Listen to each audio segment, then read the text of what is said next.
তো প্রশ্ন হচ্ছে, আমরা কি কখনো ভেবেছি এই স্বাদ লুকিয়ে রাখতে পারে কত বড় একটি স্বাস্থ্য ঝুঁকি? বেশিরভাগ ক্ষেত্রেই দেখা যায় এই ফুচকা তৈরি হচ্ছে অত্যন্ত অস্বাস্থ্যকর এবং অপরিচ্ছন্ন পরিবেশে। যে জল দিয়ে তেঁতুল পানি তৈরি করা হয় সেটি হয়তো দিনের পর দিন একইভাবে ব্যবহার হচ্ছে, পরিষ্কার করার বালাই নেই।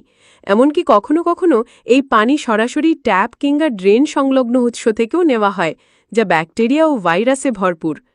এছাড়া ফুচকা ভাজার জন্য যে তেল ব্যবহার করা হয় সেটি একবার নয়, বারবার গরম করে ব্যবহার করা হয়, যতক্ষণ না তার রং পরিবর্তন করে কালো হয়ে যায়।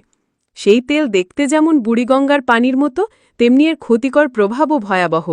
দীর্ঘদিন এই ধরনের খাবার খেলে হজমজনিত সমস্যা, খাদ্যে বিষক্রিয়া, লিভার ও কিডনির রোগসহ নানা জটিল শারীরিক সমস্যা দেখা দিতে পারে।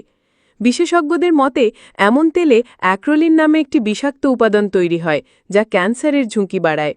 স্বাদ অবশ্যই গুরুত্বপূর্ণ, তবে তার আগে দরকার সচেতনতা।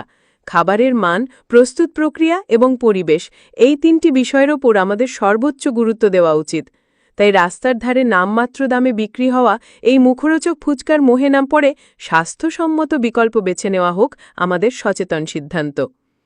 পরিশেষে একটি প্রশ্ন: স্বাদের জন্য কি আপনি আপনার ও আপনার পরিবারের স্বাস্থ্যকে ঝুঁকির মুখে ফেলতে রাজি?